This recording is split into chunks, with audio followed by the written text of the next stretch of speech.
집안 망신을 시켜 라는 날카로운 목소리와 함께 손바닥에 허공을 갈랐다. 호텔 연회장 한가운데 며느리의 고개가 옆으로 돌아갔고 붉은 손자국이 뺨 위로 선명하게 올라왔다. 화려한 옷을 입은 손님들은 그대로 숨을 죽였다. 누구도 입을 열지 못했다. 바로 그 순간 아무도 보지 못한 문틈 사이로 가느다란 연기가 조용히 스며들고 있었다. 평범한 며느리로만 알려졌던 그녀였다. 새벽마다 가장 먼저 일어나 객실을 치우고 누구의 눈에도 띄지 않게 조용히 움직이던 사람. 그런 그녀의 두 손이 잠시 후 이 건물에 있던 모든 사람의 목숨을 쥐게 될 줄은 그 자리에 있던 누구도 알지 못했다. 이 충격적인 반전의 전체 이야기가 궁금하시다면 잠시 구독 버튼을 눌러주세요. 평범해 보이는 사람들의 숨겨진 이야기를 매일 전해드리는 채널입니다. 알림 설정까지 해두시면 다음 이야기도 놓치지 않으실 수 있습니다. 자, 이야기를 시간을 되돌려 모든 것이 평온해 보였던 그날 새벽으로 가져가 보겠습니다. 새벽 5시 페크호텔 27층 스카이라운지는 아직 불이 다 켜지지 않은 채였다. 텅 빈 라운지 안에는 새벽 특유의 차가운 공기가 가만히 내려앉아 있었다. 그 고요한 공간 한가운데 한서윤은 이미 그곳에 있었다. 짙은 남색 유니폼을 입은 한서윤은 카트를 끌고 테이블 사이를 오가며 빈장과 흐트러진 냅킨을 정리했다. 의자를 가지런히 맞추고 테이블보에 주름을 펴며 며칠 앞으로 다가온 호텔 창립 40주년 행사를 준비하고 있었다. 탁자 위에 올려둔 휴대전화가 울렸다. 화면에 뜬 이름을 보고 한서윤은 잠시 숨을 고른 뒤 전화를 받았다. 서윤아, 스카이라운지 정리는 다 됐니? 회장님 칠순 잔치인데 먼지 한 톨이라도 보이면 그게 얼마나 망신이니? 시어머니 오순영의 목소리가 휴대전화 너머에서 날카롭게 꽂혀 들어왔다. 네, 어머니. 거의 다 끝났습니다. 그리고 행사 당일엔 너무 나서지 마라. 네가 큰 며느리인 거 손님들이 알면 호텔 이미지에 그닥 좋을 게 없어. 그냥 뒤에서 조용히 움직여. 네, 알겠습니다. 의자에 먼지 한 톨이라도 남아있으면 안 된다. 다시 한번 꼼꼼히 점검해. 네, 다시 점검하겠습니다. 한서윤은 곧바로 미소 짓지 못했다. 통유리창에 비친 자기 모습이 눈에 들어왔기 때문이었다. 단정하지만 어딘가 초라한 유니폼, 손목에 묻은 세제, 자국, 2번이나 감아 묶은 가는 허리. 전화가 끊기고 한서윤은 한참 동안 그 유리창 앞에 서 있었다. 이 화려한 호텔 안에서 한서윤에게 허락된 자리는 늘 한쪽 구석 사람들 눈에 잘 띄지 않는 곳이었다. 한서윤이 이 집안에 시집 온 지도 어느덧 5년이 되어가고 있었다. 처음 시집을 올 때만 해도 한서윤은 자기 과거를 굳이 숨길 생각이 없었다. 다만 오순영이 며느리의 이력을 물었을 때 한서윤은 그저 예전에 사무 보조 일을 했었습니다 라고만 답했을 뿐이었다. 그 한마디 뒤로 한서윤은 이 집안에서 변변한 직업 한번 가져본 적 없는 며느리가 되어 있었다. 라운지 정리를 마친 한서윤은 손목시계를 들여다보았다. 6시 반. 한서윤은 유니폼 매를 다시 고쳐 묶고 카트를 끌며 다음 층으로 향하는 엘리베이터에 올랐다. 엘리베이터 문이 열리자 청소 담당 직원 하나가 고개를 빼꼼히 내밀었다. 저 사모님 아니 큰님. 연회장 의자 배치는 이대로 하면 될까요? 한서윤은 부드럽게 웃으며 고개를 끄덕였다. 네, 다만 회장님 휠체어가 들어오실 자리는 앞쪽으로 좀 더 넓게 비워두세요. 그리고 다과상은 회의실 쪽으로 옮겨 놓을까요? 네, 그렇게 해주세요. 따뜻한 차도 미리 준비해 두시고요. 직원은 고개를 꾸벅 숙이고 사라졌다. 오늘 하루도 그렇게 조용히 시작되고 있었다. 저녁 7시 페크호텔 VIP 다이닝룸에 가족들이 모여 있었다. 창립 40주년 행사를 앞두고 마지막 점검을 겸한 저녁 식사 자리였다. 둥근 테이블 위로 코스 요리가 차례로 올라왔고 가족들의 웃음소리가 방 안을 가득 채웠다. 한서윤은 식사 시간 내내 빈 그릇을 거두고 물잔을 채우느라 자리에 제대로 앉아있지 못했다. 직원을 부르면 될 일이었지만 오순영은 늘 그렇듯 며느리의 손을 먼저 찾았다. 둘째 며느리 신지수가 태블릿을 들고 자리에서 일어섰다. 이번에 일간지랑 방송국까지 단독으로 인터뷰 잡았어요. 창립 40주년 특집으로 30분짜리예요. 오순영의 얼굴에 흡족한 미소가 번졌다. 역시 우리 지수는 달라. 마케팅이면 마케팅, 어디 내놔도 손색이 없다니까. 손님처럼 앉아있던 신우이 김태린이 거들었다. 이런 건 능력 있는 사람이 해야지요. 누구나 할 수 있는 일이 아니잖아요. 그 말이 끝나기 무섭게 김태린의 시선이 한서윤 쪽으로 슬쩍 옮겨갔다. 큰언니는 오늘도 그릇 정리하시네. 그게 더 편하실 거예요. 사람마다 어울리는 자리가 있는 거니까. 웃음소리가 옅게 번졌다. 한서윤은 그저 옅게 웃으며 빈 그릇을 마저 거두었다.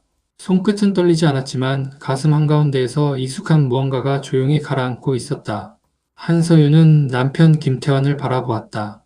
김태환은 술잔을 만지작거리며 시선을 식탁 위에 고정한 채였다.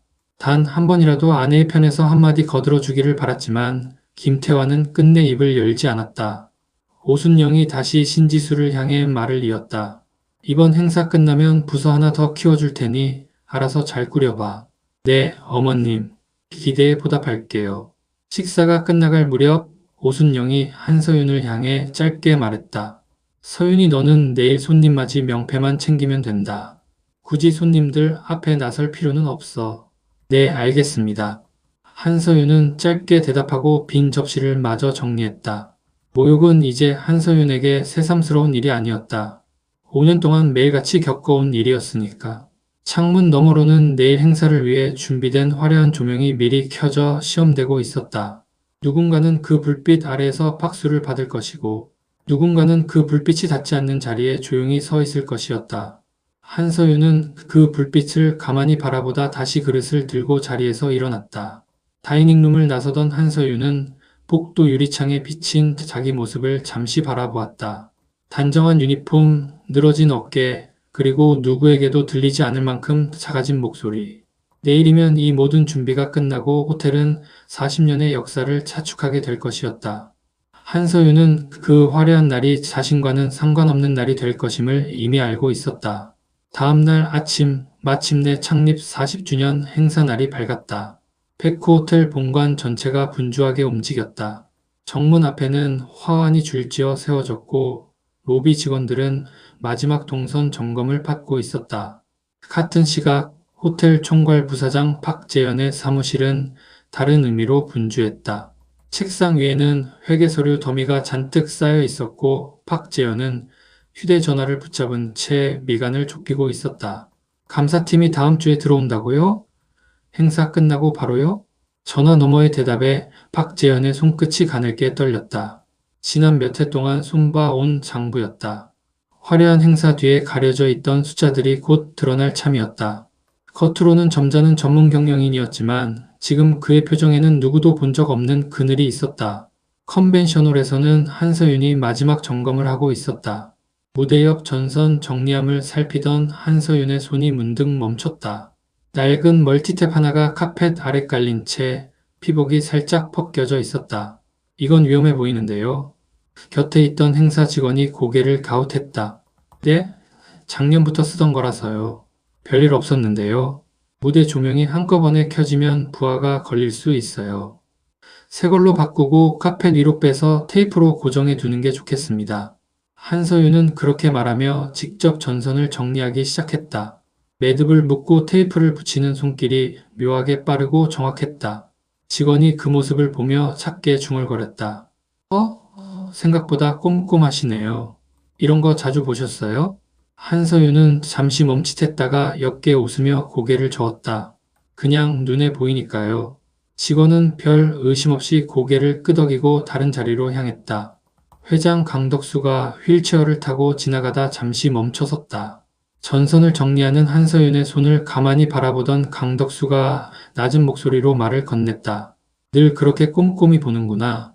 별거 아닙니다, 회장님. 강덕수는 말없이 고개를 끄덕이고는 다시 휠체어를 움직였다.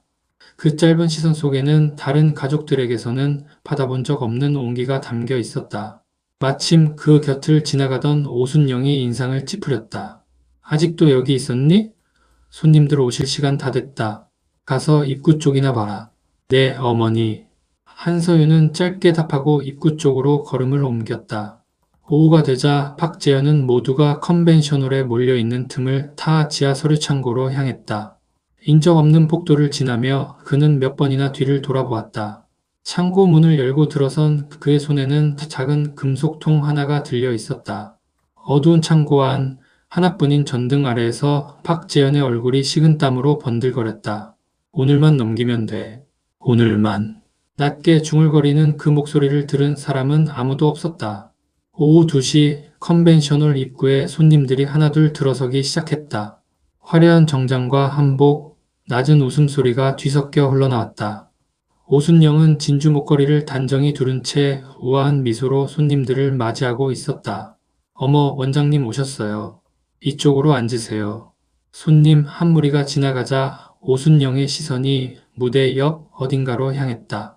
직원 2명이 커다란 액자 하나를 조심스럽게 옮겨와 가림막 뒤에 세워두고 있었다. 금빛 테두리를 두른 그 액자에는 흰 천이 덮여 있어 안에 무엇이 들어있는지는 보이지 않았다. 한서윤은 그 곁을 지나며 잠시 걸음을 멈췄다. 이게 오늘 공개하는 가족 사진인가요? 직원이 고개를 끄덕였다. 네, 지난주에 스튜디오에서 미리 찍은 거라던데요. 가족분들만 따로 부르셨대요. 저는 못 들었는데요. 어? 그러셨어요? 저도 그냥 그렇게만 들어서요. 한서윤의 손끝이 살짝 굳었다. 누구도 그 일정을 알려주지 않았으니 당연한 일이었다. 한서윤은 애써 표정을 가다듬고 다시 걸음을 옮겼다. 무대 위에서는 사회자가 마이크를 잡고 오늘의 식순을 안내하고 있었다. 잠시 후 회장님의 칠순과 페코호텔 창립 40주년을 기념하는 가족 인사가 있겠습니다. 곧이어 사회자가 가족들의 이름을 차례로 불렀다. 큰아들 김태환, 둘째 며느리 신지수, 시동생, 시누이 김태린까지 모두 무대 위로 올라갔다. 한서윤의 이름은 그 명단 어디에도 없었다. 객석 뒤편 한서윤은 빈 물병을 손에 든 채 그 모습을 가만히 올려다보았다. 화려한 조명이 무대 위 가족들을 환하게 비추고 있었지만 그 빛은 한서윤이 서 있는 자리까지는 닿지 않았다. 가족 인사가 끝나고 무대에서 내려오던 김태린이 한서윤 곁을 지나며 작게 속삭였다. 큰언니는 오늘도 뒤에서 보고만 있네. 그게 더 편하지 않아요? 한서윤은 아무 대답도 하지 않았다. 그저 손에 든 물병을 조금 더 세게 그어쥐었을 뿐이었다. 그 시각 박재현은 객석 가장 뒷줄에서 손목시계를 몇 번이나 들여다보고 있었다. 이마에는 식은땀이 배어 있었고 시선은 자꾸만 무대 옆 비상구 쪽 복도로 향했다. 누군가 다가와 인사를 건네자 박재현은 황급히 웃음을 지어 보였다. 부사장님, 오늘 행사 정말 멋지네요. 아, 네. 감사합니다. 대답은 했지만 박재현의 눈은 여전히 복도 쪽을 향해 있었다. 지하 서류 창고에서 풍겨오는 듯한 옅은 기름 냄새가 오직 그 자신에게만 또렷이 느껴지고 있었다. 사회자가 다시 마이크를 들었다. 잠시 후 오늘을 기념해 새로 제작한 가족 사진을 공개하겠습니다. 객석에서 잔잔한 박수가 흘러나왔다. 한서윤은 가림막 뒤 액자를 바라보며 알 수 없는 불안감에 가만히 숨을 골랐다. 무대 위 가림막이 천천히 걷히고 금빛 테두리의 액자가 조명 아래 모습을 드러냈다. 손님들 사이에서 작은 탄성이 흘러나왔다. 사진 속에는 강덕수와 오순영이 한가운데 앉아 있었고 그 뒤로 김태환, 신지수, 시동생과 김태린이 환하게 웃으며 서 있었다. 그러나 김태환의 바로 옆자리, 큰며느리가 마땅히 서 있어야 할 그 자리에는 호텔 홍보팀장 윤서아가 서 있었다. 남편과 늦은 밤까지 단둘이 회의한다는 소문이 떠돌던 바로 그 이름이었다. 한서윤은 들고 있던 물병을 가만히 내려놓았다. 손끝이 미세하게 떨렸다. 객석 어디서도 그 어긋남을 알아차린 사람은 없었다. 오직 한서윤만이 자신이 이 가족이라는 울타리에서 통째로 지워졌다는 사실을 깨닫고 있었다. 한서윤은 천천히 무대 가까이로 걸음을 옮겼다. 어머니, 저는 왜 저 사진에 없나요? 순간 컨벤셔널이 잠시 조용해졌다. 오순영의 얼굴에서 웃음기가 천천히 사라졌다. 내가 왜 거기 들어가야 하니? 저도 이 집 며느리입니다, 어머니. 며느리라고 다 같은 며느리니. 지수는 우리 호텔 본부장이고 서아는 홍보를 책임지는 사람이야. 너는 오늘 행사 준비를 도운 사람이고. 손님들 사이에서 낮은 웃음이 새어나왔다. 한 손님이 옆 사람에게 작게 속삭였다. 근데 제가 큰며느리였어? 난 직원인 줄 알았네. 곁에 있던 김태린도 거들었다. 솔직히 큰언니가 사진에 들어가면 좀 어색하긴 하지. 호텔 이미지랑은 안 맞잖아. 한서윤은 천천히 고개를 돌려 남편 김태환을 바라보았다. 그가 단 한 번이라도 자신의 편에서 입을 열어주기를 바랐다. 태환 씨도 그렇게 생각해요? 김태환은 한참을 망설인 끝에 입을 열었다. 오늘 같은 날엔 그냥 좀 넘어가자, 서윤아. 그 말이 한서윤의 가슴 한가운데를 차갑게 파고들었다. 오순영이 성큼 다가와 소리쳤다. 어디서 손님들 앞에서 집안 망신을 시켜. 짝 마른 손바닥이 한서윤의 뺨을 후려치는 소리가 넓은 컨벤셔널에 둔탁하게 울렸다. 한서윤의 고개가 옆으로 돌아갔고 붉은 손자국이 뺨 위로 선명하게 올라왔다. 홀 안은 물을 끼얹은 듯 조용해졌다. 바로 그 순간 천장 스피커에서 날카로운 경보음이 울리기 시작했다. 비상벨이었다. 동시에 무대 옆 비상구 쪽에서 검은 연기가 빠르게 새어나오기 시작했다. 불이야. 누군가의 외침에 컨벤셔널이 순식간에 아수라장으로 변했다. 의자가 넘어지고 손님들이 비명을 지르며 출입구 쪽으로 몰려갔다. 그 혼란 속에서 강덕수의 휠체어가 사람들에 떠밀려 무대 옆 좁은 통로 쪽으로 밀려났고 곧 연기 속으로 모습이 사라졌다. 화끈거리는 뺨을 감싸지도 않은 채 한서윤의 눈빛이 서서히 달라지고 있었다. 검은 연기가 순식간에 컨벤셔널 천장까지 차올랐다. 비상구로 몰려간 사람들이 서로를 밀치며 넘어졌고 여기저기서 기침 소리와 비명이 뒤섞였다. 직원들은 소화기를 찾아 헤맸지만 정작 눈앞의 상황을 어떻게 해야 할지 갈피를 잡지 못했다. 바로 그 순간 한서윤의 눈빛이 달라졌다. 방금 전까지 뺨을 맞고 고개를 숙이고 있던 며느리는 더 이상 그 자리에 없었다. 전부 자세 낮추고 비상구 쪽으로 이동하세요. 통로 막지 마시고 한 줄로.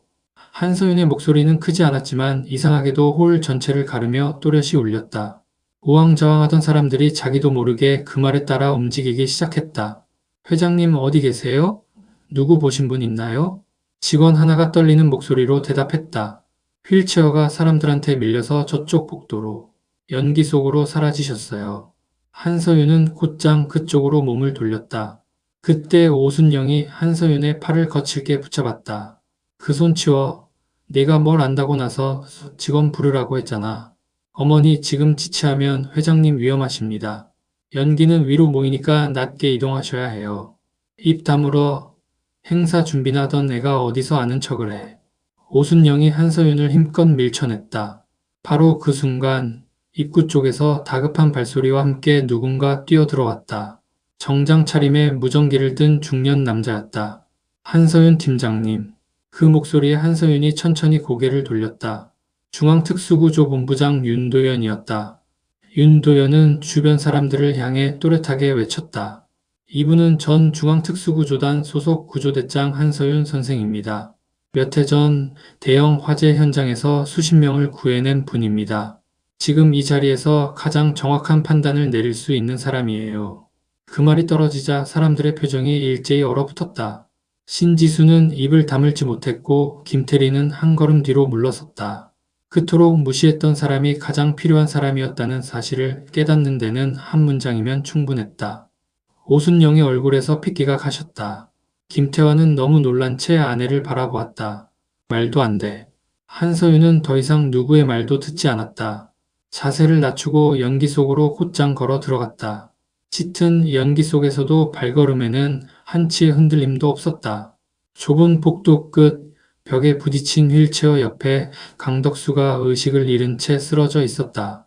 한서윤은 빠르게 강덕수의 호흡과 의식을 확인한 뒤 옷자락으로 그의 입과 코를 감싸고 등에 엎듯 부축해 일으켜 세웠다. 한치의 망설임도 없는 움직임이었다. 회장님, 제 목소리 들리시면 손 한번 쥐어보세요. 희미하게 손끝이 움직였다. 한서윤은 강덕수를 부축한 채 연기를 가르며 비상구를 향해 걸어 나왔다. 두 사람의 모습이 비상구 너머로 나타나자 사람들 사이에서 낮은 안도의 숨소리가 터져 나왔다. 한서윤은 강덕수를 조심스레 바닥에 눕히고 다시 한번 호흡과 의식을 확인했다. 그제야 자신의 목과 눈이 따끔거린다는 것이 느껴졌다. 화재는 2시간여 만에 진압되었다. 다행히 인명피해는 없었지만 지하 서류 창고와 1층 일부가 크게 훼손되었다. 소방당국은 다음날 곧바로 화재 원인 조사에 착수했다. 조사관들은 서류창고 안에서 타다 남은 금속통의 잔해를 발견했다. 단순한 누전이라면 나올 수 없는 흔적이었다. 이건 정기적 발화가 아닙니다. 인화성 물질이 직접 뿌려진 흔적이 남아 있어요. 감식반장의 말에 현장에 있던 경찰관들의 표정이 굳어졌다. 응급실에서 검사를 받고 돌아온 한서윤도 그 말을 전해 들었다. 한서윤의 머릿속에 화재 당시 복도에서 맡았던 냄새가 다시 떠올랐다. 그 복도에서 났던 냄새, 전선이 타는 냄새가 아니었어요. 등유나 그 비슷한 냄새였습니다. 한서윤의 한마디가 조사에 결정적인 방향을 더했다. 감식반은 곧바로 창고 인근 CCTV 영상을 확보해 확인하기 시작했다. 영상 속에는 행사 당일 오후 인적 없는 폭도를 몇 번이나 돌아보며 서류 창고로 향하는 한 남자의 모습이 고스란히 담겨 있었다. 박재현이었다. 같은 시각 불에 타다 남은 장부 일부도 수거되었다. 그 안에는 지난 몇 해 동안 조금씩 빠져나간 자금의 흐름이 희미하게나마 남아 있었다. 감사를 코앞에 두고 사라질 뻔했던 증거였다. 경찰이 박재현을 호텔 로비로 불러 세웠다. 박재현 씨, 화재 당일 오후 서류 창고에 들어가신 적 있으시죠? CCTV에 전부 찍혀 있습니다. 박재현의 얼굴이 하얗게 변했다. 제가 그게 서류를 좀 확인하려고. 이 통은 어디서 가져오신 겁니까? 솔직하게 말씀해 주셔야 합니다. 박재현은 한참 동안 입을 열지 못했다. 그러다 갑자기 출구 쪽으로 몸을 돌려 뛰기 시작했다. 그러나 몇 걸음도 가지 못해 대기하던 경찰들에게 붙잡혔다. 이거나 나는 그냥 회사를 지키려던 것뿐이야. 박재현이 발버둥 치며 외쳤지만 그 말을 들어주는 사람은 없었다. 로비에 모여있던 직원들과 가족들은 그 모습을 그대로 지켜보았다. 신지수가 믿기지 않는다는 듯 중얼거렸다. 부사장님이 횡령의 방아까지요? 휠체어에 앉은 강덕수가 낮게 한숨을 내쉬었다. 가장 점잖아 보이던 사람이 가장 위험한 사람이었구나. 경찰에게 양팔을 붙잡힌 박재현이 로비 밖으로 끌려나갔다. 호텔 정문 밖에는 어느새 취재진의 카메라가 몰려들기 시작했다. 창립 40주년을 축하하러 왔던 손님들은 어느새 또 다른 의미로 이 사건을 이야깃거리로 삼고 있었다. 김태환은 그 모든 소란 속에서 입을 열지 못한 채 서 있었다. 아내가 누구인지도 몰랐던 자신이 이제는 무엇을 어떻게 마주해야 할지조차 알 수 없었다. 화려했던 행사장은 하루 사이에 화재 현장이자 범죄 현장이 되어 있었다. 그 모든 풍경을 한서윤은 멀찍이서 조용히 바라보고 있었다. 며칠 후 강덕수는 병원 VIP 병실에서 안정을 취하고 있었다. 화재 당일의 충격은 컸지만 회복은 빠른 편이었다. 창밖으로 맑은 가을 햇살이 들어오는 오후 가족들이 모두 병실에 모여 있었다. 병실 문이 열리고 한서윤이 들어서자 오순영이 자리에서 벌떡 일어나 다가와 그대로 무릎을 꿇었다. 서윤아, 내가 몰랐다. 정말 몰라서 그랬어. 용서해 주겠니? 한서윤은 가만히 그 모습을 내려다 보았다.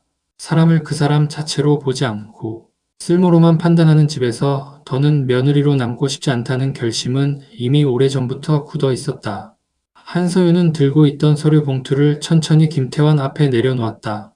이혼 서류예요. 병실 안이 찬물을 끼얹은 듯 조용해졌다. 김태환이 떨리는 목소리로 물었다. 서윤아, 아버지도 깨어나셨고 어머니도 반성하고 계셔. 우리 다시 시작할 수 있잖아. 당신들은 제가 누구인지 알고 나서야 반성했어요. 그날 단 한 사람이라도 제 편에 서줬다면 저는 이 서류를 꺼내지 않았을 거예요. 김태환은 아무 대답도 하지 못했다. 그 침묵이 모든 답이었다. 침대에 누워있던 강덕수가 힘겹게 입을 열었다. 미안하다. 내 호텔이 사람을 지키는 곳인 줄로만 알았는데 정작 내 집안은 사람 하나를 조용히 무너뜨리고 있었구나. 그걸 알면서도 모른 척한 나도 똑같은 죄인이다.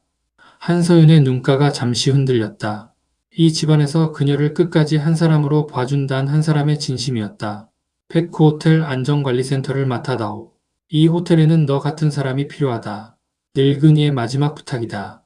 가족이라는 이름으로는 며느리를 붙잡을 수 없다는 것을 강덕수는 누구보다 잘 알고 있었다. 그래서 그는 한서윤이 가장 한서윤다울 수 있는 자리를 내밀고 있었다. 한참의 침묵 끝에 한서윤이 입을 열었다. 저는 이 집 며느리로는 남지 않겠습니다. 하지만 사람을 지키는 일이라면 다시 하겠습니다. 살려준 것과 용서한 것은 분명히 다른 일이었다. 한서윤은 그 둘을 명확히 구분했다. 그것이 그녀가 오랜 침묵 끝에 되찾은 자기 자신에 대한 존엄이었다. 몇 주 뒤, 한서윤은 백호호텔 안전관리센터장으로 다시 현장에 섰다. 더 이상 기름때 묻은 유니폼도 사람들 눈을 피해 종종 걸음치던 어깨도 없었다. 사이렌 소리가 울리는 곳을 향해 한서윤은 더 이상 숨지 않고 걸어갔다. 오늘 이야기는 여기까지입니다. 한서윤은 끝내 그 집에서 며느리로 남지 않았습니다. 하지만 사람을 지키는 일은 다시 선택했습니다. 누군가는 그래도 가족인데 한 번은 용서해야 하지 않느냐고 물을지도 모릅니다. 하지만 저는 그렇게 생각합니다. 살려준 것과 용서한 것은 분명히 다른 일입니다.